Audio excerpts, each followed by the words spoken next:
We are here today with James Lowe, who is the musical arranger and orchestrator of University Opera's fall production, the piece that University Opera is doing this fall called Songbird. It's an old piece that is rethought, reimagined. It's you and your creative team took Offenbach's La Périchole and reimagined it in New Orleans in the 1920s during Prohibition. It takes place in a speakeasy.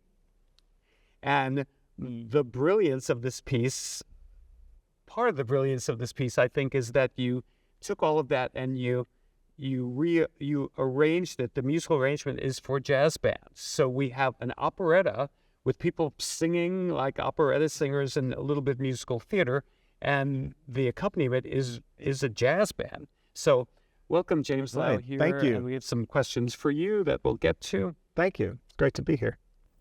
Let's get started by asking you how the project started. I'd love to hear about your relationship with the other creative members of the team, and why New Orleans, why 1920s? Yeah, the piece started out as kind of a pandemic project, is what we like to call it. At Glimmerglass, they were scheduled to do a production of Sound of Music, and then, of course, the pandemic hit.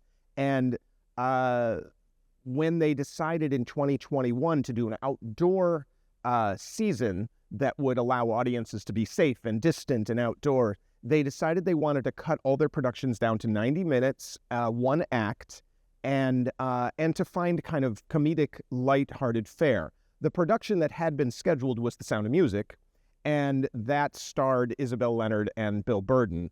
And what they decided they wanted to do was to find a project where they could keep those two people in the show working. And so the question became, what are the comedies that maybe could be told in 90 minutes that are that involve a mezzo lead and a tenor lead? Operas, yes. And obviously The Sound of Music was taken away partly because you don't want to cut that down. It's also going to be a huge seller when you do it, so you don't want to kind of waste that on a year where you have to kind of make all these compromises. But also with the children in it, you don't want to really do a show like that during a pandemic. So La Périchole became an obvious choice for that, but then they started thinking about, is there a way to cut it down to 90 minutes? Because La Périchole is a three-act, quite substantial operetta. However, there are a lot of parts of La Périchole that maybe aren't directly tied to the plot of the story. So when we started talking about cutting it down, I was working with Eric Sean Fogel, who is the director and choreographer, and Kelly Rourke, who's the librettist. We started to kind of find a way to cull it down and pare it down. And New Orleans came up because Kelly is from New Orleans. She is a native, and they started thinking about what eras would be fun. La Périchole, or Songbird in our production, is a performer, and in La Périchole she's a street singer along with Piquillo, her partner, the tenor. And so we thought, well, New Orleans, with such a vibrant jazz scene and vaudeville and all of that was all the music that was happening there, it seemed like that would be a perfect place and era to place the show. So we kind of decided on the 20s. We decided on New Orleans to just think about the vibrancy of that music and that culture, but also the possibilities of Prohibition happening, so that you've got the speakeasy, you've got a little danger built in with that, you've got vaudeville happening, and you've also got corruption with the government. Of course, as we used to jokingly say, you could actually set it in any city in America in any era and still have the corruption. But New Orleans seemed particularly New York at the moment. Yeah, exactly. Anywhere you want. But New Orleans seemed especially apt for that. So that's where we came up with that idea. I'm curious. So you set this for jazz band. Yes. Basically. Had you had prior experience arranging for a jazz band? Because you're a conductor, your history is you're a pianist who became a conductor, and you've done a lot of Broadway musical theater work as well as opera, and arranging is part of what you do also. But had you ever worked in a jazz medium? You know, when I was in high school and in my 20s, I played in rock bands. So I kind of always had this improvisational side, and I've played a lot of jazz. I will say 1920s New Orleans jazz is a very specific style of jazz.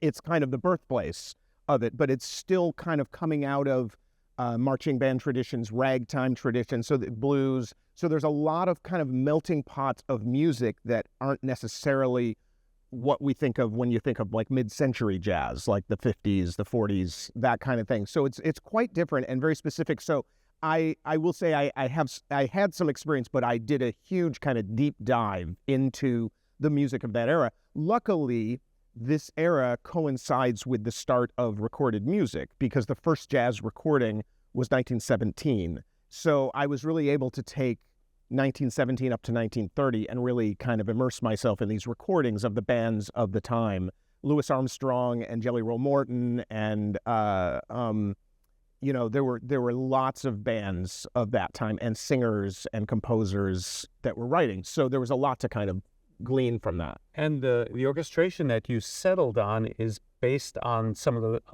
That's historic right. bands? Yeah, Louis Armstrong had a band called the Hot Seven, and so we started with that, which is a rhythm section of piano, bass, drums, banjo, sometimes sousaphone. We actually, have all of those in different versions of the orchestration. And then there's a front line of three players that are the trumpet. Term of art, front line. Yeah. I mean, we called them, they were called that. They were really three soloists in the front, a clarinet, a trumpet or cornet, and a trombone. And the three of them kind of play counterpoint over the rhythm changes that the band plays. So that would be the seven, is a four-piece rhythm section and the three members of the front line, which is kind of the traditional band that you'll see today, even today in New Orleans. Then we added, for the sake of kind of vaudeville and drama, we added some more percussion. So we have two percussionists plus timpani to kind of round out for some extra sounds. Right, because when you hear the piece, it's fascinating because it sounds very full and very active and busy, all this counterpoint going on, but there are only those three soloists plus keyboard plus... It is the counterpoint is really interesting because when you listen to that music, it's what they call collective improvisation. And collective improvisation means the rhythm section kind of lays down the chords and the feel and the rhythm, but then the three on top are all free to improvise at the same time. They listen to each other. So, trumpet might play a melody, a clarinet might put something in the gaps where the trumpet leaves a rest, and kind of a comment or an answer, and then the trombone might do counterpoint underneath that. And so it really becomes almost like Bach in places where there's so much counterpoint going on and so many things happening. But what's incredible about it is it's spontaneous. I mean, the players are creating that on the spot. What we did, what I really strived for, of course, I had to write it all out because, number one, not all of the musicians that are going to play the piece are necessarily going to be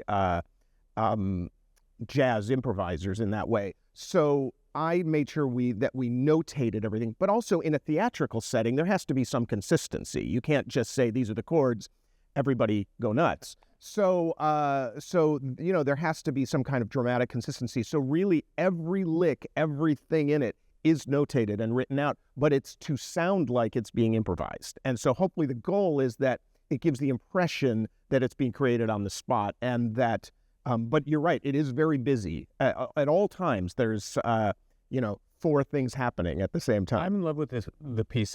And one of the things I think is so appealing, I mean, I think this piece has wide appeal to so many groups. If you're a jazz fan, this is if this is an opera, it's an operetta. It's really like a musical theater piece. If you're a musical theater fan, it's fantastic. If you're a jazz fan, there's a lot of appeal. If you're an opera fan, there's, University Opera is doing this, and opera companies do it as well because you need real singers. So it has and I had never done a piece which has a jazz component like that. Yeah, it's really been fun to watch. I'm really interested in hybrids. I've always been kind of a crossover musician anyway, for lack of a better word, and I think what's cool about it, what we started to notice with audiences is that, as you said, you come in and you're thinking, oh, this is an opera. And what our goal was and what we noticed in all the productions we've done is that by about halfway through, the audience forgets that they're at an opera. It just feels like you're seeing a show. It feels like you're at a musical. And, some critics mention that. Some like it, some don't, right? There are some critics that say, well, I came in expecting La Périchole. Well, this is not that. But for the general audiences, they come away feeling like it is a musical or a musical piece. But as you said, part of the hybrid nature of it is that it does require opera singers. And one of the things that I really toyed with was the concept of rubato within within jazz. Because jazz is based on rhythm and time and groove. And rubato is an operatic and a classical music thing where you're stretching time.